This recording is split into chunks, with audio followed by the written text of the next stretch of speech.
앞에 있는 경제발전소. 시민과 함께 공부하는 경제시사 프로그램 경제발전소 박연미입니다. 한쪽으로 치우치지 않고 평균대 위에서 딱 따져보겠습니다. 쏟아지는 경제기사 속에서 중심 잡는 법 배우는 따져봅시다. 참세상연구소 홍성만 연구실장님 모셨습니다. 안녕하세요. 네, 안녕하세요. 네, 저희 그 하나만 안내해드리고 갈게요. 아까 담보대출은 그런 비교해주는 사이트나 서비스 통해서 하시면 좋다고 알려드렸는데 그런 서비스를 어디에서 찾을 수 있느냐 하셨어요. 주요 포털 사이트에 금리 비교까지만 치셔도 그런 업체들이 굉장히 많이 리스트업이 되거든요. 거기에서 마음에 드는 업체 고르시면 대부분 비슷한 결과가 나온다고 합니다. 그리고 비용은 따로 청구하지 않는다는 점, 신용대출은 절대 그렇게 알아볼 수도 없고 알아보시면 안 된다는 점 꼭 알아두시면 좋겠고요. 자, 우리 홍 실장님하고 오늘도 한번 따져보겠습니다. 오세훈 시장 지금 취임 이후에 대략 한 일주일 정도 지났는데 네. 재개발, 재건축 단지를 중심으로 아파트 가격이 많이 오른다는 얘기가 있어요. 이게 언론들은 이 상황을 어떻게 보도하고 있나요? 네, 지금 뭐 이게 그 대선도 앞두고 있어서 그 집값 상승 문제는 되게 중요한 이슈고 좀 민감한 이슈라서 거의 모든 언론들이 지금 다 다루고 있습니다. 예를 들어서 이제 조선일보 같으면 17일자 기사인데요. 오세훈 효과, 잠잠하던 서울 아파트값 다시 꿈틀, 규제 완화 기대감, 재건축이 주도. 그리고 이제 헤럴드 경제인데요. 재건축발 집값 불안, 속도 조절돼 감내해야. 그리고 한겨레 신문 사설을 냈습니다. 그 재건축발 집값 불안, 오세훈 안정 의지 확실히 보여야. 그래서 이제 뭐 원인을 보면은 이번 그 집값 상승의 원인이 오 시장의 이제 규제 완화 정책이라는 데 대해서는 뭐 다들 이견이 없는 상태고요.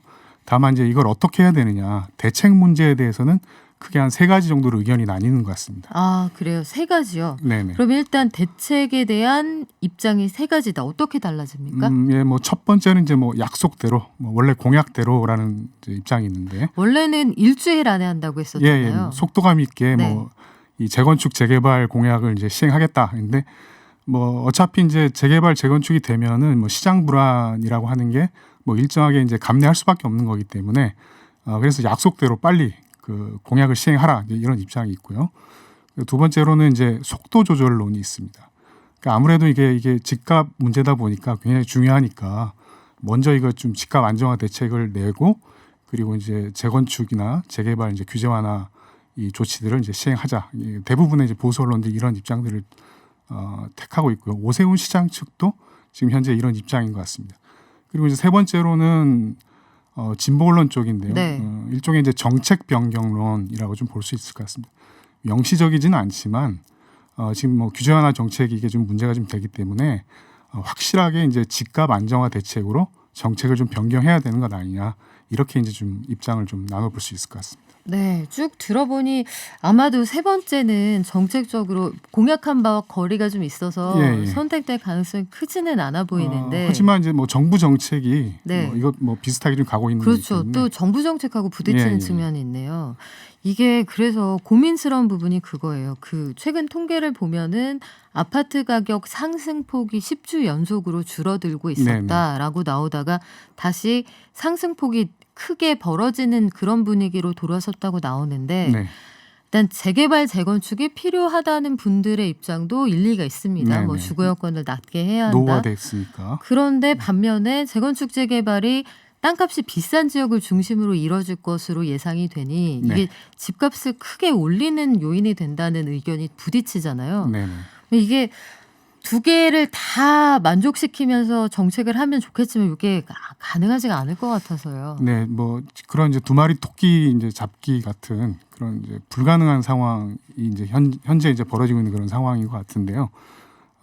지금 상황은 이제 강남의 이제 공급이라든가 뭐 이런 규제 완화 때문에 그런 공급들이 늘어나게 되고 그러면은 이 투기 수요를 자극할 수 있는 그런 상황이기 때문에요.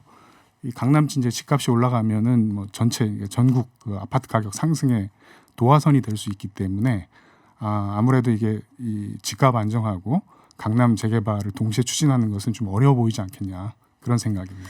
그러게요. 이게 참 서울하고 수도권에 지금 공급이 달리느냐 아니면은 공급이 늘리면은 어쨌든 물타기가 되니까 집값이 내려가야 하는 거 아니냐 네네. 이런 얘기가 나오는데 이거를 공급 부족에서 어쨌든 원인을 찾는 의견 쪽으로 수렴이 되고 있는 것 같은데 공급 늘리는 계획이 계속 나오고 있는 거잖아요. 네네. 근데 집값은 왜 올라가는 거예요? 이게 뭐 지난주에도 제가 말씀드렸는데요.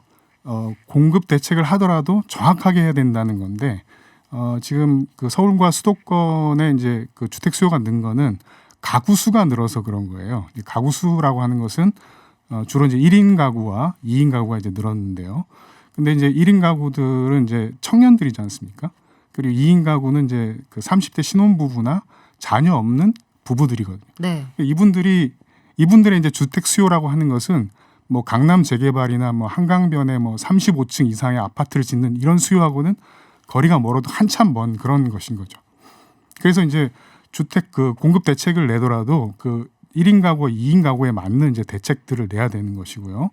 그리고 이제 강남 지역에 이제 주택이 노후화돼서 뭐 재개발이나 재건축이 불가피하다고 한다면 투기 수요를 잠재울 수 있는 대책, 그러니까 개발 이익을 완전히 이제 환수할 수 있는 대책하고 같이 이제 진행을 해야 되는 게 아니냐 이렇게 보입니다. 그래서 오세훈 시장이 내놓은 대안이 토지거래 허가구역으로 강남권 재건축 단지를 지정해서 묻겠다 이런 얘기잖아요. 네네. 이거에 대한 기대 효과는 없나요? 뭐 이거는 이미 뭐 검증된 사실인데요. 풍선 효과가 발생한다는 겁니다. 뭐 강남 지역 이제 재건축 단지를 묶어두게 되면 어차피 이제 뭐 이른바 이제 마용성이라고 하는 네. 그 서울의 이제 다른 지역으로 이제 이동을 하게 되는 것이고, 그리고 뭐 전체 또 거품 효과 때문에 이 풍선 효과 때문에 이제 집값이 또 동시에 이제 상승하게 되는 그런 구조로 좀 있기 때문에 무엇보다 그 이제 1인 가구나 2인 가구에 맞는 이제 그런 이제 그 주택 수요 대책과 네. 그리고 이제 그 강남 재개발에서 이제 그 개발 이익을 완전히 환수할 수 있는 그런 대책들을 함께 추진돼야 된다고 봅니다. 네, 여러 가지 제도적 보완책이 필요하다는 점 지적해 주셨습니다. 지금까지 참세상 연구소 홍성만 실장과 함께했습니다. 고맙습니다. 네, 감사합니다.